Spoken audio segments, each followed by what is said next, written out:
Estaba tumbada en la cama de la pequeña habitación del personal en el sótano, con la mente dando vueltas alrededor de la imagen de las 3 niñas. Hacia las 2 de la madrugada decidió ir a por agua. Subió a la primera planta, moviéndose con suavidad en la oscuridad. La casa estaba en silencio, salvo por el tic-tac de un reloj en alguna parte. Entonces oyó una voz que venía del despacho de Dominic. Trabajamos con recursos muy limitados. Nuestro objetivo es alcanzar los 1000 suscriptores. Si te gusta este video, suscríbete al canal para ayudarnos a activar la monetización. La puerta estaba entreabierta. Una franja de luz amarilla se derramaba sobre el pasillo. Elena sabía que debía darse la vuelta. Sabía que aquello no era asunto suyo, pero sus pies no le obedecieron. Se quedó allí, escondida tras la pared, con el corazón golpeándole como un tambor. No me importa que tenga familia. La voz de Dominic cortó el aire, fría, afilada, sin una pizca de sentimiento. Me traicionó. Pada. Esa es la ley. Silencio. La persona al otro lado debía de estar diciendo algo. Entonces Dominic habló de nuevo. Encárgate, no quiero volver a oír su nombre. Elena tembló, retrocedió. El pie se le enganchó con algo. Casi se cayó. Se tapó la boca con una mano para no hacer ruido. Después se dio la vuelta y corrió. Corrió de vuelta a su habitación. Huyó de lo que acababa de escuchar. Pasó toda la noche en la cama con los ojos muy abiertos mirando al techo. Pensó en su padre.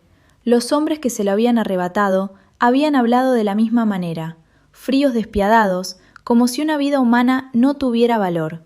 Estaba trabajando para uno de esos hombres. Estaba viviendo bajo el techo de un jefe mafioso. A la mañana siguiente, Elena se levantó temprano. Tenía los ojos hinchados por la falta de sueño. Subió a la segunda planta para empezar su trabajo, y lo vio a él, a Dominic, de pie en el pasillo, fuera de la habitación de sus hijas. La puerta estaba ligeramente abierta. Él permanecía allí, sin entrar, solo mirando. Elena se detuvo en la esquina del corredor, contuvo la respiración. Desde donde estaba, podía ver el interior de la habitación. Las 3 niñas estaban sentadas en la cama, tomadas de la mano, mirando a la nada, como todos los días, como durante los últimos 14 meses. Y vio el rostro de Dominic, el jefe mafioso más poderoso de Nueva York. El hombre que la noche anterior había dado una orden para eliminar a alguien, sin dudar. Su rostro se rompió durante solo un segundo. Aquellos ojos fríos ardieron de dolor. Esa mandíbula cuadrada tembló. Tenía la mano cerrada a un lado, como si luchara por no derrumbarse. Entonces inspiró hondo y volvió a ponerse la máscara. Su cara se volvió fría otra vez. Sus ojos quedaron vacíos. Se dio la vuelta y bajó las escaleras con la espalda recta y los hombros firmes, como si no hubiera pasado nada. Elena se quedó allí sin moverse, y lo entendió. Había 2 Dominic Russo. El monstruo de fuera, el hombre que daba órdenes terribles sin parpadear, el hombre que hacía temblar a todo el submundo. Pero había otro Dominic, el padre, que se quedaba de pie cada mañana junto a la puerta de sus hijas, el padre roto, porque no podía llegar hasta sus propias niñas, el padre impotente, incluso con el mundo entero en sus manos. Elena no sabía si debía tenerles miedo o sentir pena por él. Tal vez las 2 cosas. En la tercera semana ocurrió el primer milagro. Elena estaba doblando ropa en la lavandería, como hacía cada día. Trabajaba mientras cantaba Cielito Lindo, la canción que se había convertido en la banda sonora de aquella casa. Cuando levantó una pila de sábanas recién lavadas, lo vio. Un trozo de papel sobre la ropa limpia. Lo recogió. Era un dibujo hecho con ceras. Una mariposa morada con las alas desiguales, una antena torcida, el cuerpo torcido. Pero para Elena era lo más hermoso que había visto nunca. Se sentó en el suelo, sosteniendo el dibujo con ambas manos, mirándolo durante mucho rato. Sabía quién lo había dibujado. Lucía, la niña que más tiempo la había observado, la que la miraba desde los primeros días. Y ahora la pequeña estaba de pie detrás de la puerta. Elena no miró atrás, pero lo sabía. Podía sentir los ojos de Lucía siguiéndola a través de la rendija de la puerta entreabierta. «¡Qué bonita!», susurró Elena, tan bajo que parecía hablar consigo misma, pero lo bastante alto para que Lucía la oyera. esta mariposa es preciosa. Se puso de pie, llevó el dibujo fuera de la lavandería y caminó directa a la cocina, la enorme cocina con armarios de roble y encimeras de granito. Miró alrededor buscando el lugar perfecto. Justo en la pared, junto a la ventana, donde la luz de la mañana caería cada día. Cogió cinta adhesiva y fijó allí el dibujo, en el sitio de honor de la cocina. Dio un paso atrás y lo contempló. «Perfecto», murmuró. Desde el borde del pasillo, un par de ojos observaban. Lucía había seguido a Elena desde la lavandería hasta la cocina, y cuando vio su dibujo colgado en la pared, algo parpadeó en aquellos ojos vacíos. Una chispa diminuta, pero real. Luego se dio la vuelta y desapareció. La cuarta semana, Elena estaba de pie en la sala de estar, quitando el polvo de las estatuas de la estantería, y cantaba como siempre. Cielito lindo se había convertido en su aliento dentro de aquella casa. No oyó pasos, pero sintió una presencia, alguien de pie detrás de ella. No se volvió, siguió cantando, siguió limpiando el polvo. Entonces lo oyó, un susurro pequeño, como una respiración frágil, como el roce de un ala de mariposa en el aire. Canta. Una sola palabra. Elena se quedó inmóvil. Su mano se detuvo en el aire. El corazón le dio un vuelco, y después empezó a correr el doble de rápido. Esa era la primera palabra después de 14 meses de silencio. Una de las 3 niñas había hablado. Mía la menor, la que antes inventaba canciones en la bañera. Elena quiso darse la vuelta, abrazar a la niña, llorar, correr a llamar a Rosa, llamar a todo el mundo, pero no lo hizo. El instinto la mantuvo en su sitio. Sabía que si reaccionaba con demasiada intensidad, lo arruinaría todo. Ese momento frágil estallaría como una burbuja. Así que solo siguió cantando, ahora con la voz más suave, más dulce, como si meciera a un recién nacido. Tarareó el estribillo familiar. Entonces lo oyó un tarareo diminuto. Mía estaba cantando con ella, sin palabras, solo la melodía. Pero estaba cantando. Después de 14 meses de silencio, Mía estaba cantando.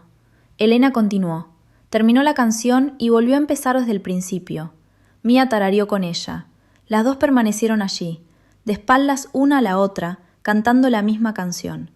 Ninguna miraba a la otra, pero algo estaba volviendo a coserse. Un hilo invisible, delicado, pero real. En la 5ª semana, Elena estaba doblando ropa en la habitación de las niñas. Ahora le permitían entrar. Las 3 niñas ya no cerraban la puerta cuando ella llegaba.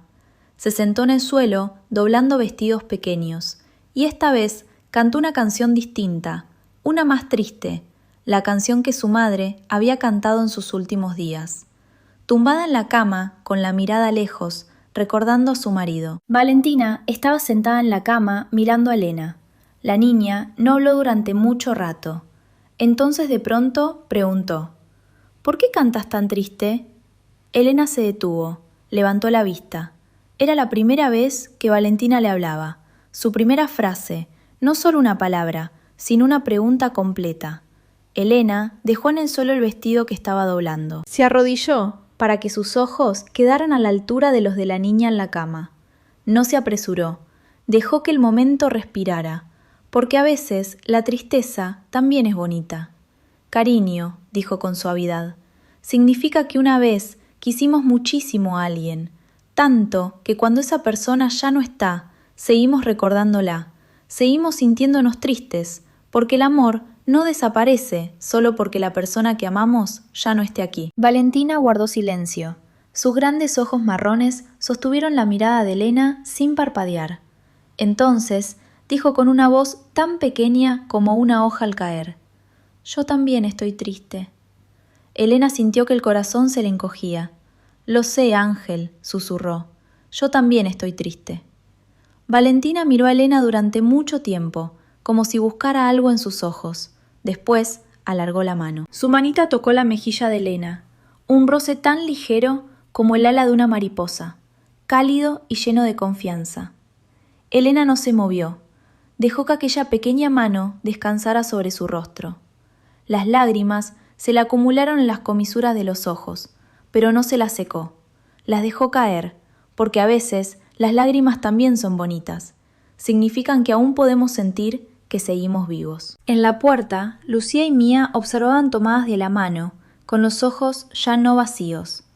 Algo estaba despertando en aquellos ojos, algo que había muerto 14 meses atrás, poco a poco, con suavidad, volviendo a la vida. En la sexta semana, el muro de silencio empezó a derrumbarse. No de golpe no, con un solo estruendo, sino ladrillo a ladrillo. Uno, cada vez despacio, con delicadeza. Como la primavera derrite el hielo. Lucía fue la primera en hablar de su madre. Estaba sentada junto a Elena en la lavandería, viéndola doblar ropa. Y entonces, de repente, la niña dijo que su madre también solía cantar. Su voz era pequeña y ronca, como si su garganta hubiera olvidado cómo hacer sonidos después de 14 meses sin usarse. Dijo que su madre cantaba mientras cocinaba, que su madre cantaba mientras las bañaba, que su madre cantaba tan bonito. Las manos de Elena se detuvieron, pero no se volvió para mirar a Lucía. Tenía miedo de que si la miraba, la niña se callara. Así que siguió doblando, con la voz suave, mientras decía que su madre debía de haber sido maravillosa. Lucía continuó diciendo que su madre era muy hermosa, que tenía el pelo negro y largo, que tenía los ojos marrones, como ellas, que sonreía todo el tiempo. La voz de la niña empezó a temblar, y entonces dijo que su madre dejó de sonreír, y luego su madre se fue.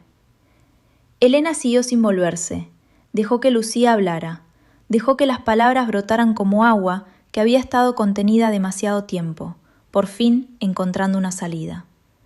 Al día siguiente Valentina hizo la pregunta que nadie se atrevía a responder. Estaba sentada en la cama, mirando a Elena ordenar la habitación, y preguntó por qué su madre tenía que irse. Su voz ya no era un susurro, era una pregunta real, dolorosa y desesperada. Dijo que se la había preguntado a papá, pero papá no decía nada. Papá simplemente se iba. Papá nunca hablaba de mamá. Elena se sentó junto a la cama. No sabía cómo responder, no sabía la verdad. Solo conocía los fragmentos que había recogido de Rosa, de retazos de conversaciones. Le dijo a Valentina despacio que a veces les pasan cosas malas a personas buenas, y que ella no sabía por qué, y nadie lo sabía, pero eso no significaba que su madre hubiera querido irse. Le dijo que su madre las amaba, que su madre las amaba muchísimo. Valentina miró a Elena con los ojos enrojecidos y preguntó cómo lo sabía. Elena dijo, porque ninguna madre quiere dejar a sus hijos, nunca. Aquella noche, Mía habló de su madre por primera vez. La más pequeña estaba tumbada en la cama con los ojos clavados en el techo, mientras Elena permanecía sentada a su lado, cantando en voz baja. Y entonces Mía habló con una voz soñadora, como si hablara dentro de un sueño del que no conseguía despertar del todo. Dijo que echaba de menos el olor del pelo de su madre, el olor a jazmín que su madre le abrazaba cada noche, y que Mía solía respirar el pelo de su madre antes de dormirse. Y ahora ya no podía recordar ese olor. Intentaba recordarlo, pero no podía. Elena sintió que el corazón se le rompía en 1.000.000 de pedazos. Alargó la mano y acarició el pelo de Mía con una ternura que casi temblaba. Susurró que Mía lo recordaría. Tal vez no con la nariz, pero lo recordaría con el corazón. Y las cosas que amamos nunca desaparecen de verdad, viven en nuestros corazones. Mía se volvió para mirar a Elena, y entonces la niña lloró por primera vez en 14 meses. Lloró en voz alta, no un llanto silencioso, sino un llanto de verdad, con sollozos, doloroso, liberador. Elena la estrechó entre sus brazos. En la puerta, Lucía y Valentina observaban, y entonces ellas también lloraron. Subieron a la cama y se apretaron contra el abrazo de Elena. Las 4 se aferraron unas a otras y lloraron. Lloraron por Isabela, lloraron por los meses de silencio, lloraron por todo el dolor que habían mantenido encerrado dentro durante demasiado tiempo. Elena lloró con ellas, lloró por su padre, por su madre, por Miguel, por ella misma. Aquella noche, por primera vez, el dolor fue compartido, y una vez compartido, pareció un poco menos pesado. En la 8ª semana ocurrió el milagro. La risa volvió. No una vez, sino muchas. Cada día las niñas empezaron a ayudar a Elena con la casa. Lucía ayudaba a doblar la ropa. No la doblaba bien, pero se esforzaba muchísimo.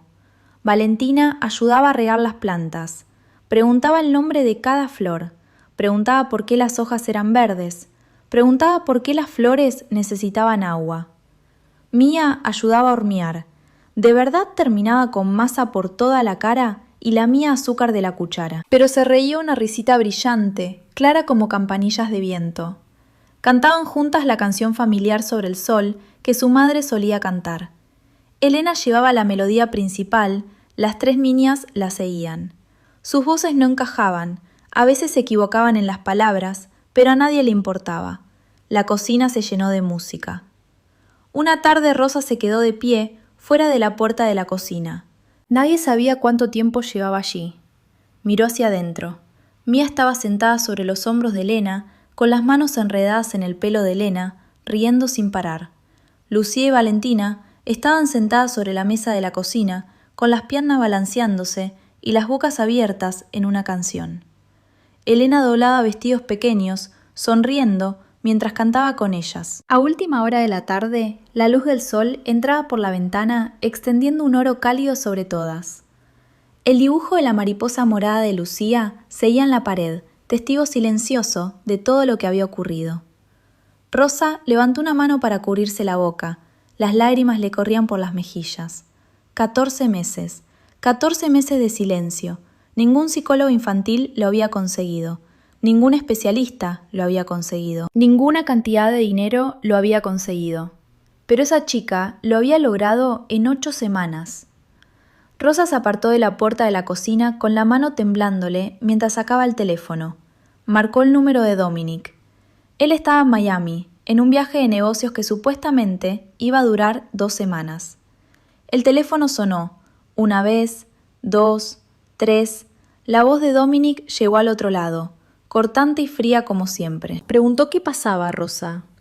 Rosa le dijo que debía volver a casa. Él dijo que estaba ocupado.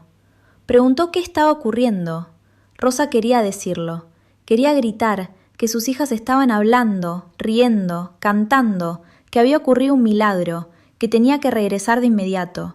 Pero no lo hizo.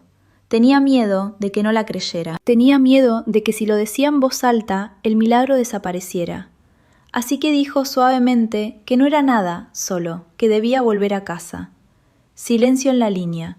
Y entonces Dominic dijo que volvería cuando terminara, y colgó. Rosa miró la pantalla oscura del teléfono y soltó un largo suspiro. Luego se volvió y miró de nuevo hacia la cocina. La risa seguía allí, elevándose y resonando dentro de la casa, y se descubrió preguntándose si cuando Dominic volviera a casa, reconocería el milagro que estaba desplegándose bajo su propio techo, o si lo destruiría como había destruido tantas otras cosas en su vida. Dominic volvió a casa antes de lo esperado.